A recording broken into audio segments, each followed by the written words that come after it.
Good morning and welcome back.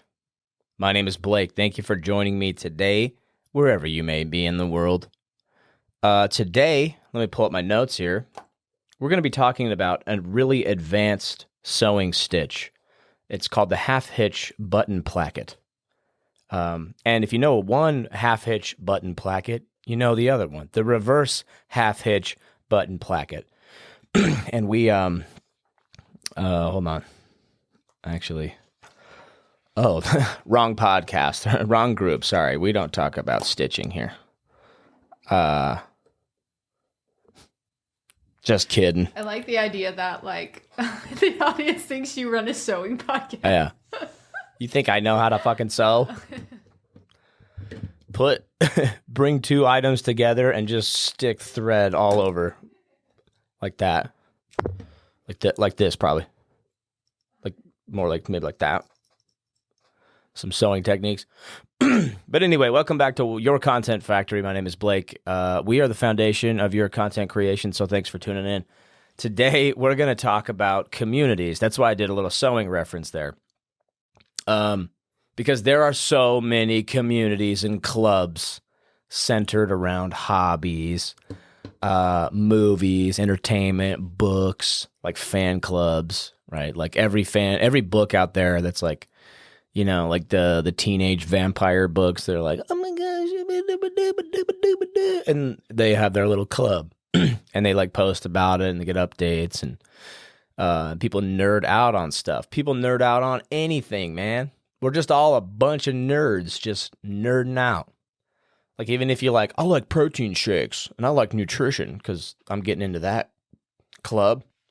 There's a lot of people that are like, let me join my club. Let me tell you about it. It's $15.99 a month, and you get all this shit. Like, it's genius, though. I make fun of it at the same time, but it's really important. So I want to talk about communities and building a community around interests or hobbies. We've talked about hobbies on this podcast before. I was in the garage smoking a cigar. That's where my hobbies live. A lot of them. They live in the garage. You know, anything from weapons to tinkering to woodworking to anything like that. I dabble. To you know, double half hitch button plackets on stitching and sewing machines. I don't have those, but I'm thinking about like from my getting out of your head and your point of view, and like when somebody tells you like I collect trains, model trains, and I've met people that have like an entire room like this dedicated to their model trains, and they go choo choo choo around, and people shit on other people's hobbies all the time.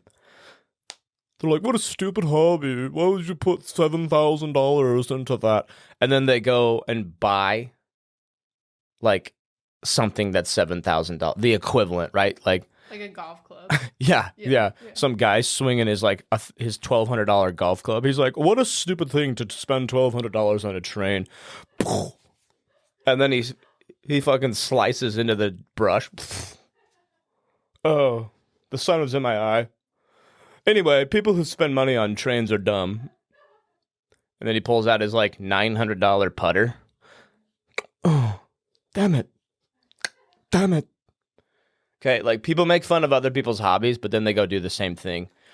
And this is actually, I'm coping. I'm healing from the wounds I received. Because as a millennial, I grew up with every kind of video game you can fucking imagine. I grew up with all of it. Sega Genesis, Nintendo, Super Nintendo, N64, GameCube. Like every couple years, it was just like a new way to fry your brain on some video games. And then Halo on the Xbox came out and we all unified. But I think, yeah, so anyway, we'll talk about gaming, but I've been raked over the coals because I've enjoyed a hobby called video gaming. Now, there are better hobbies than video gaming if you're looking to be productive, but any hobby can be distracting, right? We've talked about that before. So how do you make a hobby productive? Well, in my mind, you build a community of people around that hobby. And then all of a sudden, you're not alone anymore. And that's what the internet's done. There's a lot of weird hobbies out there, too. Probably some bad ones that have made some weirdos a little bit more confident in their weirdo-ness. And when I say that, I mean like kind of some darker shit, right? Some people with certain, we'll stop there because I want to stay on YouTube. But you know what I mean. So the internet is really interesting. So I want to talk today about how we can leverage social media and communities to grow a following and to grow interest in a group and to enhance your social media, right? So a podcast is a perfect example. The more and more I think about podcasting, man, the more it's just like, it's the future, right? If you watched RFK on Joe Rogan, right? Kennedy's out there talking politics, long format politics for like the first time ever. There's been a few other politicians, but they're not big fish like him. And he's on a podcast. Like, I don't care what your political views are. I don't even care what my political views are, really. I just think it's all a bunch of hogwash. Just hogwash. There's all a bunch of hogwash. So anyway, the point is he's going to change politics because he's able to do long-form content, and he's able to hold conversation and discuss important topics. So podcasting, I think, is just huge, right? It's got a bright future if used correctly. Because like over the last 10 years, go look on Spotify, go look on Apple iPod, Apple iPad podcast, Apple Podcast, Papple. I don't know what it's called. St. Pappy. They have a bunch of shit all over Apple Podcast, all over Spotify, like any podcasting platform. Go look how many obscure podcasts are out there that nobody fucking knows about or has ever heard. And they have like 17 listeners a month, maybe, or 5 or 2, and they just keep going. I've met people that are above 500 episodes about a niche topic like sewing.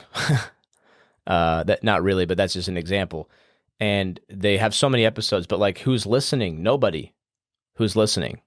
You talked about it on AI, but there's a guy in town who's done 500 episodes about Jeeping. Yeah, that's what I was referencing. Yeah. But now we'll bring him into the mix because I'm like, who's listening to that, right? Sorry. Even though he's a great guy and he probably is super passionate and his followers are just as passionate as well. But like, who's? So like, if you have a community, I think, what's the number, Mal, that you would associate a community with? Like, what if there's a group? Like, what number of people make a community?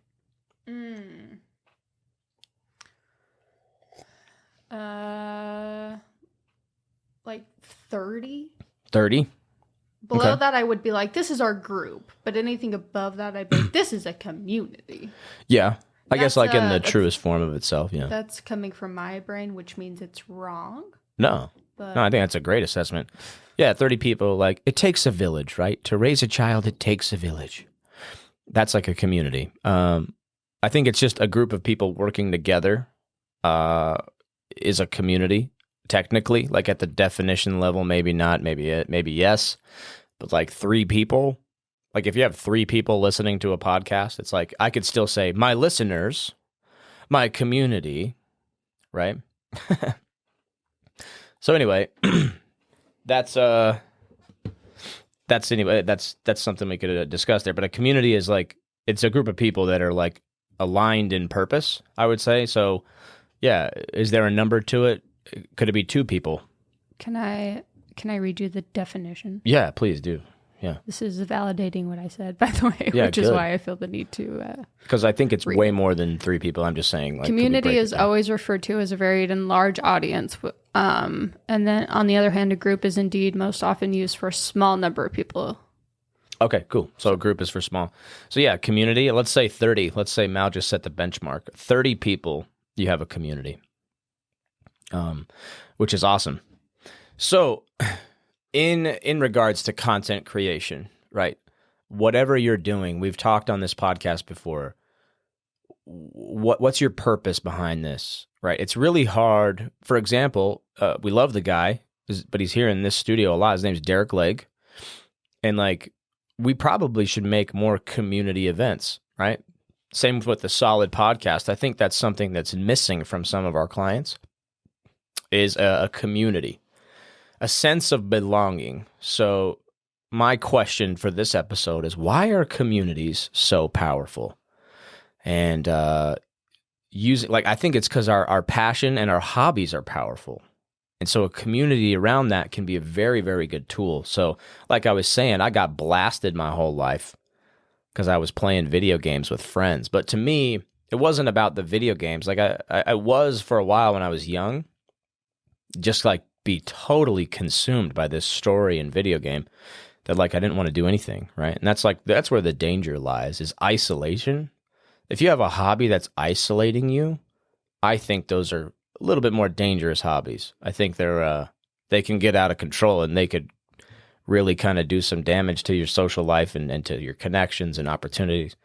But if you have an outward facing hobby where it's interfacing and networking with you, that's why like people argue like, oh, are you playing video games or are you golfing with millionaires? You're like, well, are you golfing with poor people too?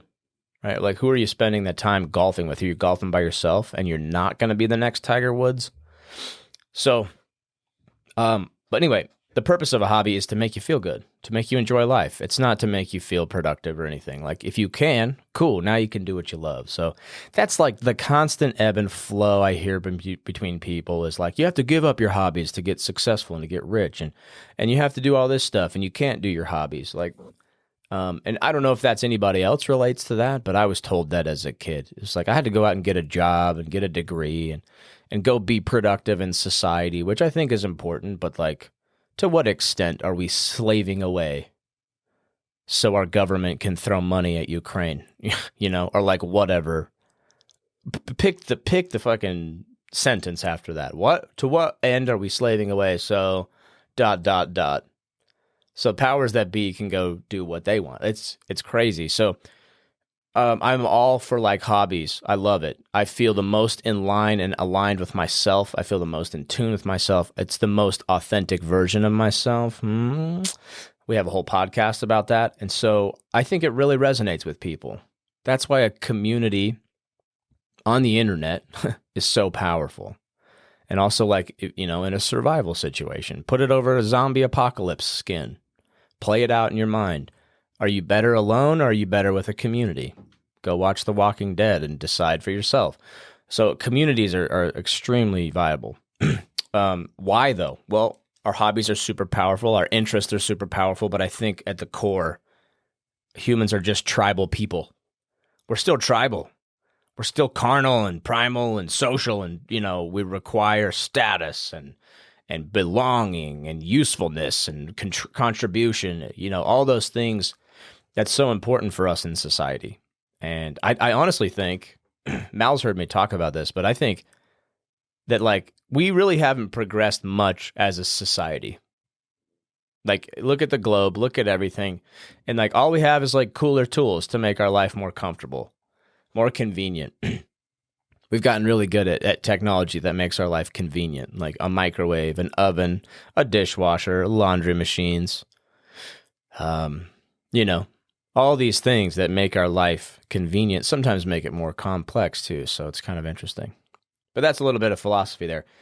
So tribal people, tribal effect, that's kind of what a community provides. But yeah, there's so much power there in uniting interests and living under like an ethos. We've talked about that before. Like the Marine Corps has an ethos. Good established corporations have an ethos, kind of a guideline for people to live.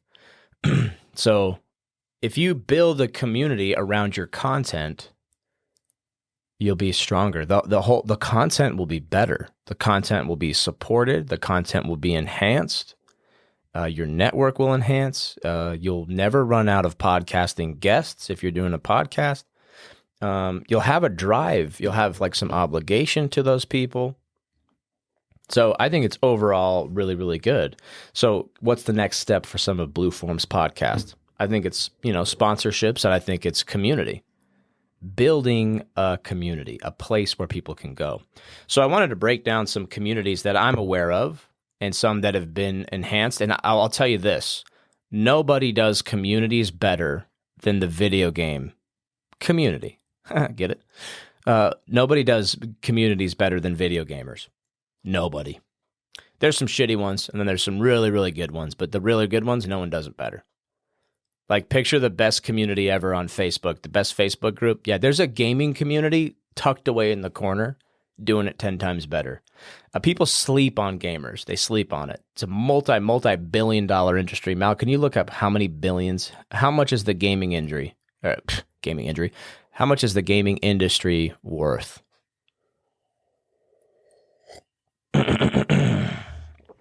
97 billion.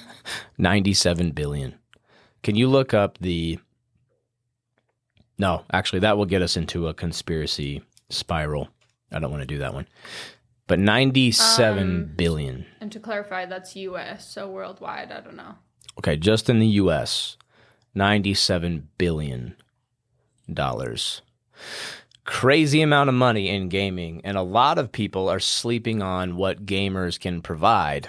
Now, the typical gamer I know is sitting on his couch, he's fat, and he's eating Cheetos, and he's spilling drinks, and his mom's making him Hot Pockets. But the people that I game with, it's all about community, right? So the first community I want to discuss, I've mentioned it here before, but I used to stream video games on twitch.tv. That's kind of a hub for a lot of content. And I would go live streaming tactical shooter games, former Marine plays this game or whatever, totally baiting that, my previous career. And so people would join. I had about 1,000 followers on Twitch, an active community of like 100 plus. And I did not use that community correctly, if I'm being honest. So they subscribe to your channel as you live stream, and so I'd go work a 40-hour a week job, and I'd come home, and in total I would stream until like 1 or 2 in the morning, just playing video games in front of people, and I was streaming probably 60 hours a week, 40 to 60 maybe more. So I was working 2 jobs, and I had a lot of fun. It was a lot of pressure. It started turning into a lot of work. Again, I didn't utilize my community correctly. And also, I didn't have a lot of resources to entice people to do. But the gaming communities, man, they're so intensive about what they do. They're so passionate. And they're so eager to share their time with other people and build relations. It's like their superpower. It's awesome. And so I learned a lot from that Twitch community. My gamer tag is Daft Hobbit. Yeah, because I was short in the military, so people called me Hobbit. I'm also hairy.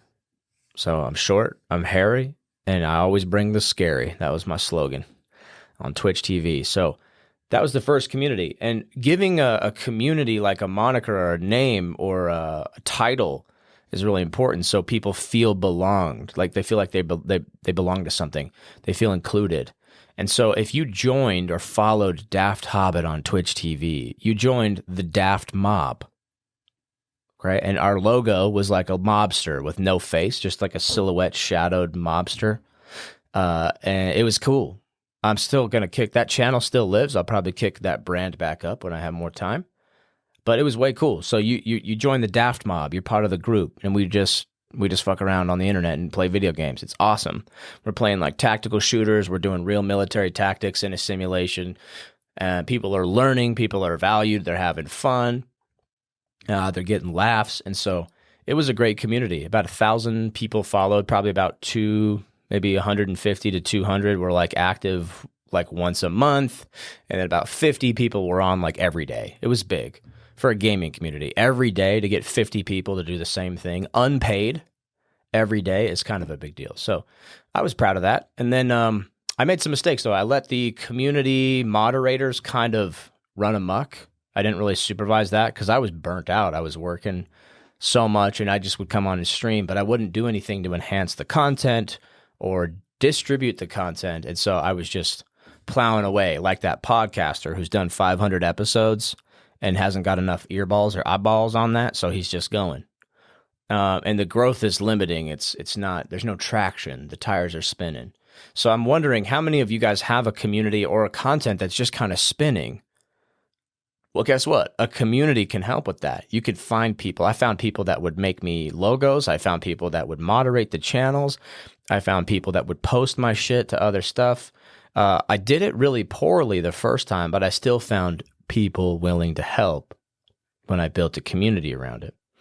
So that was the first community experience I had, or at least with this hobby, with video game, and so with content, I should say. So now, fast forward a couple years, I've left the Twitch scene. I still play video games, but I was very, very selective because I kind of got burned by that group. Some people in that group, I tried taking a break, and they burnt my Discord to the ground. That was our like little hub where we all could chat and talk and post memes and be weird. So anyway, they burnt that to the ground a little bit, and I came back, and we attached a community to a video game. So I run another gaming community called Branders Privateers. Branders is a Norse word for flame or sword or something, and then we kind of are privateers within this science fiction game, and we do a lot of cool stuff in that game, with a lot of military tactics, a lot of teamwork, a lot of high discipline for gamers. I know for those of you that are unfamiliar with the gaming community, it probably seems very weird to you. But just like people spend money on model trains and golf clubs, people spend money on joysticks, on computers, flight simulators. If I'm adding it up, I probably have 10 to 15 grand sunk into some hobbies, right? And then I know people that have that or equivalent or more sunk into just, firearms or golf clubs or, name a hobby, right? And I have way too much money in hobbies, as everyone does. But anyway, so that community has brought me so much connection because to game, like you have the low tier gamer. I've talked about this before, but just to reiterate, you have the low tier gamer who's like a 12-year-old playing Fortnite, or he's like a 35-year-old fat single, lives with his mom, and got Cheetos on his fingers while he's playing Fortnite. Okay, like that's what people think of. That's like your entry level gaming. People think that, like, and I'm sorry, I'm going to ruffle some feathers here, but if you're still playing console and you're like above the age of 23, I don't know. If you're still playing console, right? Like that's a hobby. Go do it. Go play golf. Go have fun. Go play your Xbox. But you can upgrade your hobby and upgrade your life at the same time. Like if you were playing golf every day and then you went and played golf with millionaires, your network would increase. I can't even talk. Maybe I should go play golf with millionaires so I could fucking talk better. So I could talk more gooder. So if you go, whoever your network is, right? It doesn't matter what you're doing. If you're playing basketball with hood rats, like you're probably going to not progress. But if you're playing basketball with like guys who are like inches away from the NBA, your game's going to get better. You will get better as a human. It's just, whatever tribe you attach yourself to, you'll either rise to that level or you'll fall to it. So be very wary of that. And the same thing happens in gaming communities. So if you think about your average gamer who's just got Cheetos on his hands playing his Xbox, upgrade that about 30 times. And you're looking at guys who are highly skilled and knowledgeable with coding, with like any type of computer science that you can think of. 3D printing, machinery, machinists. I have people in my community that are doctors, people that can spend money on a $3,000 or $4,000 computer to play these high-end games that are not just like, go click the pixels and kill the bad guys and save the princess. They're legitimately like tactical simulations of warfare or piloting or whatever. And it's real time, like logistical time. And so it's crazy. The depth of games you can experience on a machine like that, it's very enticing to people. It's enticing to me, but it's very niche as well. So the people that I've run into, I mean, I got doctors, I got lawyers in my community. We just had shout out to Lighter. I don't even know his real name. That's kind of cool too, as we all just have these aliases online. But Lighter, he's actually just passed the bar. He's got his first job as a lawyer with a law firm, and he's killing the game. I have like dudes with master's degrees or PhDs in computer science, and they are my friends online, and they have subsequently been able to help me enhance my business. If I have a tech question, I just pop into my community and type a question, and I'll have 16 Reddit posts and one solid answer that is the way, and 3 or 4 people, like a board of tech directors, have like, they're with high-end companies, like big companies, and they manage their entire servers or like all of their IT for the entire thing, and they're the ones consulting me on my tiny little business here because we actually play video games together. So it's been a huge network, a huge community, and I feel like aligned with myself when I'm getting things done or enhancing that gameplay experience and that community experience for the boys. We get online. I mean, we've prevented people from offing themselves, like suicide's a real thing for a lot of veterans, and our gaming community has been a safe haven for, I can't even count anymore how many veterans. And this is real talk. This isn't Blake being a cheesehead. This is real talk. We've had a lot of veterans open up and being like, bro, I was about to hang myself. I was about to end it. I was down and out on my health. I was down and out on my health. I was down and out on my mind. I was down and out on this, divorce, relationships, custody battles, whatever. And people found solace in our community. It doesn't matter if it's a golf community or a fucking sewing club, right? People need a tribe. And so I think in today's day and age, with the way social media works and the way we've distanced ourselves while still staying connected, I might get emotional here, but it's very, very important that you build a community that people can come and be themselves and talk. And so I'm realizing that I thought this was just a hobby, and I haven't been able to connect these dots in a professional way until now. And that's what this podcast is about. Why are communities so powerful? Well, they're powerful to me. I love them. I love that community. That Star Citizen community that I built, Branders Privateers, with a buddy of mine. His name's Echo. Good guy. I mean, some of the best communities I've ever been a part of were in the video game space. And those guys have my back. I've met up with them in real life after gaming with them for years. I had a cigar with them. We're planning trips to Vegas. It's crazy. And it just keeps growing and growing and growing because we're just putting passion into it and authenticity, and it's been able to impact people's lives. And so a lot of people that are out there podcasting right now, they're looking for that. You ask any of one of these, rich business owner guys in the self-help space, they have excellent intentions and they all say the same thing. It's like, if I can just impact one person with, they write a book and they're like, if I can just impact one person with this book, it'll be a success. And then they're like, how much money did I make? So it's important to make money. It's a great resource to have. But if you're really about impacting people's life, build a fucking community. Because I'm sitting there listening to these millionaires and listening to these people that I aspire to be. I think they're fucking awesome people. I want those resources. I want to be able to access that. And I'm thinking about it. I'm like, dude, I have a community of 50 plus people, like 50 people that I directly know, like for years, that I've impacted their lives and they've impacted mine. I'm like, and I didn't need to write a book about it. I did have to do a couple other steps though, like buy a $3,000 computer and set up all these joysticks and shit. So there's a cost. But if you're really about helping people, you'll build a community around your content. You'll build a community around your book. Okay, if your book is really that good and it's going to help so many people, what are you doing to promote it? And I'm not talking about ads. I'm not talking about anything. I'm talking about community. Get down and dirty with your people. What are their interests? What are they like? How many kids do they have? What's going on in their life? Like community, build it. And you find people that are like-minded and they go do the same thing. They pay it forward. It's this community cycle. So to me, I think the whole reason, if I'm looking at these podcasts, I'm looking at everything is content. Yeah, you got to get all your content out there. You got to get all your content out there. You got to get followers. You got to get subscribers. You got to do all this shit. But what is it really? It's community. If somebody can feel uplifted from your content and then they can talk about how they're uplifted with other people that also got uplifted, it's just even more powerful. It just amplifies. And then what's great is you can enhance people's lives by giving them a product. And now there's currency and exchange happening within the community.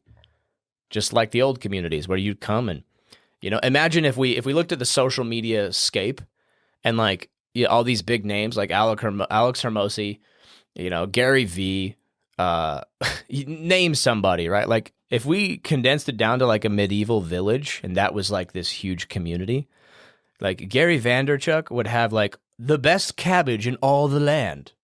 And he comes to the village market, to the community that he's built, and he's like, partake of my cabbage. And they're like, oh, Gary V's cabbage is great. So that's like that's basically what's happening on a social media level. Gary V has been offering some social media cabbage to everybody, and it's delicious. And that's the community, right? If you're trying to grow following, you're subsequently part of his community, I think. So anyway, that was a dumb cabbage analogy. I just wanted to talk like a medieval peasant who likes cabbage. So that's where I'm at right now. I'm going to take a break. I'm going to take a sip of coffee and get my thoughts collected. Reminds me of like the berries and cream. Yeah. Right. So really that's what it is. It's just on a broader scale. Someone who can bring people together and add value is an additive to a community, right? So if I can enable a good space for people to experience like a tactical gameplay, that's almost like a 1-for-1 to like how a Marine Corps unit or a, you know, whatever would happen in a military sense. If I can enable an experience for somebody, then they have a reason to come back. So the same thing, if we were to take, I'm sure they don't mind, they love getting shout outs, but the Solid crew, right? Jeff Fieldstead, Brandon Neal, if Solid had like a community where somebody could come in and feel nurtured, feel connected, more so than social media. Social media is like the front of it. It's the hooks. It's the fluff. It's pulling people in. Pulling people into what? Oh, the podcast. But pulling people into a podcast with a community around the podcast. Like I've been telling these guys forever, like we got to get a membership going for you guys. They have a website. So if you have a website, get some memberships going. What are we adding to them? Is there a newsletter?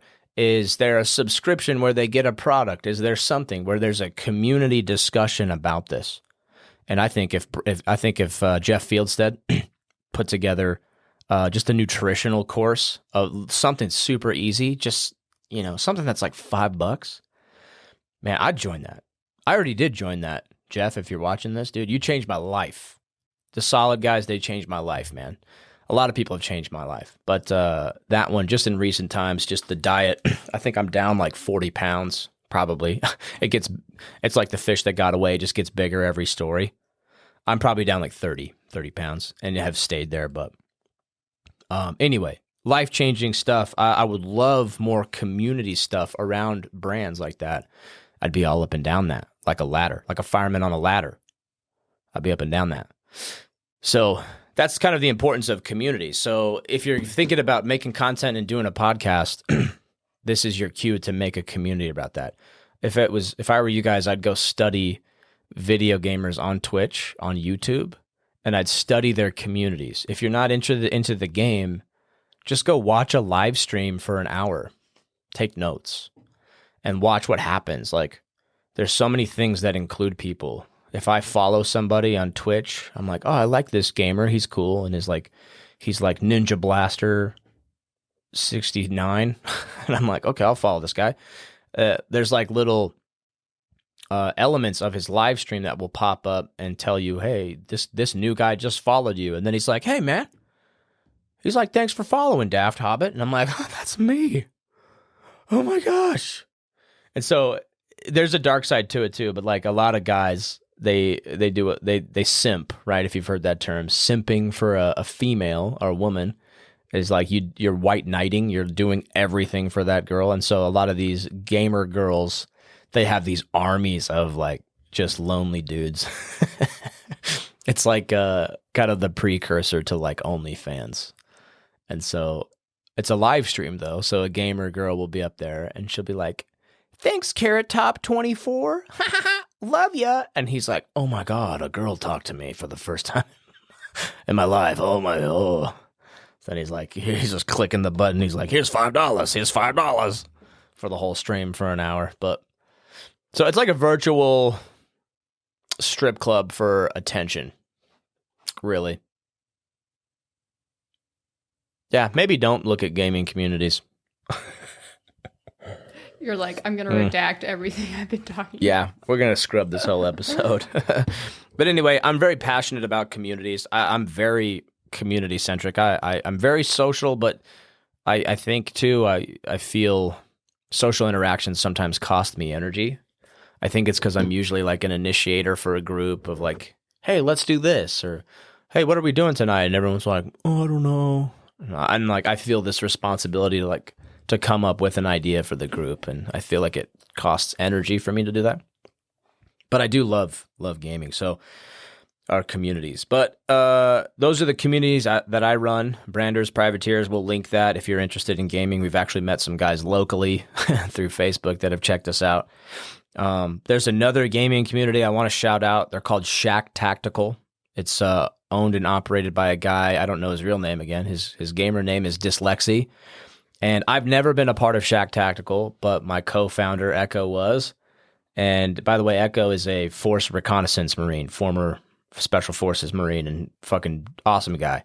And so when he was drawn to that community, he learned a ton. And then we took so many elements of that and put that into our gaming community of how he runs that. It's a high level stuff. Lots of gatekeepers, lots of interview kind of questions and things that draw out your personality. Wouldn't be surprised if that guy worked for the CIA or something, because he's got some stuff down. So anyway, that's Shack Tactical. Another awesome community that you see on social media. They've been here. They're local to Southern Utah, but Beast UTV. My buddy Chance. He's been in the studio with Derek Lake. I met him here in the studio, and he's awesome. But they're just a bunch of lunatics out there, man. They're just off-roading. They're just a bunch of rootin' tootin' lunatics out there just spinning wheels and stealing deals. But yeah, they're avid, like jeeping, off-roading, anything with a motor in it. I'm sure that just gets their jollies off. So their community is great, and he's got a great community. And I was like, bro, you need a podcast. That's like a good little anchor point for your community. By the way, my gaming community has a podcast too. I need to activate that again, but we've done 15 episodes. I think 14 episodes. And then it was kind of an update. So it's a great way for a community to come together, get some updates, get some information, get some laughs. And then, yeah, so that's great. And then I have an announcement for a new community we're making here in Southern Utah. And this is going to be nationwide if you want to join, but it's focused locally, Southern Utah. So keep an eye out for that. But real quick, why does a community... Well, in what way, here's the question I'd pose to everybody. In what way does a community enhance content? Okay. So if all these things are jiving and working together, right? They're like systems of they're pieces of an engine, right? So you have your podcast, and then you have the method it's recorded and the method it's produced and distributed. Those are all parts of that engine, that content factory that's just lubed up and working and greased up together, working fine. So that factory is so important, and community is basically what runs the show, right? It's the workers inside the factory. It's the people supporting it. So if you have a following and you have a community built around that, you post some new content, whether it's a social media post or a podcast or whatever, your community, if they're a good community, they should grab that content, like it, comment it, laugh about it, share it, but they should be sharing. More importantly, they should be sharing that out. Because what that does, at least with like an Instagram algorithm, your content goes out and it sends it to like a certain percentage of eyeballs, people that you know and people that you don't know. And based on how it does, it like makes it into a deeper tier and sends that further on to the content algorithm. So it's like these little sections. It's like, well, let's send it to these people and see how it does. So if you send it and your community is like on it and they're sharing it, liking it, they're commenting, then it blows up. It just has a higher chance of getting in front of more eyeballs. And so that's how people go viral. So if you have a community around you, like a gaming community, and you post some awesome clip of you doing some 900 dark slide, 360 no scope, triple kill, and your community is like, whoa, and they all post it, it's just going to blow up even more. And so that's why you'll see a lot of success. So instant likes, instant shares, instant engagement, and your content is more powerful with the community behind it. So keep that in mind. But to end the show, sorry, I don't know why. I'm like, my nose is itching today. Just give me a sec.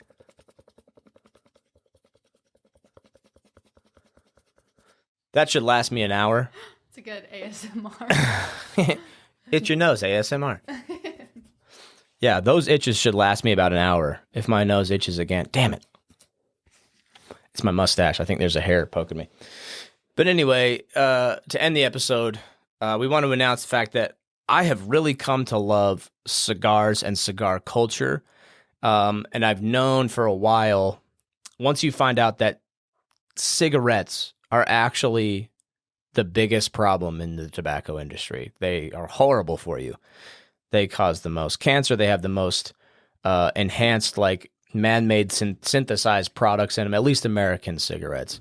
So anyway, tobacco smoking is probably not the best for you, but there are some health benefits according to some trusted sources like Andrew Huberman. But they're in excess, any hobby or anything that you consume in excess is probably bad for you. So all things in moderation, but I'd like to announce that we're going to be starting a cigar club here in southern Utah. It's called the Red Smoke Tobacco Club. Red Smoke Tobacco Club. We're kicking that off here in the next day or two. So as you see this episode, click the links below and you can join our Facebook group. It's for now, it's just going to be a Facebook group. It's going to be attached to our other podcast called Authentic Identity, where we smoke cigars and we talk about unpacking who you really are. Getting rid of all the social programming from a religion, from a country, from a government, an education system, and really finding out who you really are and what resonates with you. That's one of my favorite topics to discuss because I've done a lot of that in my life. And so we sit there and smoke cigars. So the Red Smoke Tobacco Company is going to be born today. Well, it is born already, but it'll clarify, not company. What did I say? Club. Oh, company. Yeah. Sorry. We could be a company. Do you want to be a company? We can. Should we incorporate? Sure. No, the Red Smoke Tobacco Club. We'll start out as a club, and then we'll see if we can go to a company. Just didn't want people to get confused. And hopefully, it's a company. Yeah, hopefully like a fine wine or a premium cigar. Hopefully, this clip ages well, and we do become a company. The Red Smoke Cigar Lounge, maybe. Yeah. Ooh. I do like that. So we're playing off, I think it's a little bit overdone in southern Utah, but Red Rock. Yeah. But I was like, we'll take the red. Red Smoke. Red Smoke Tobacco Club coming your way. Look for us on Facebook and click the link below if you want to join. If you enjoy tobacco, pipe smoke, or cigars, premium tobacco, join us and we'll talk. So anyway, thanks for tuning in. This is another episode of Your Content Factory. My name is Blake. And if you're really interested in sewing, let me know.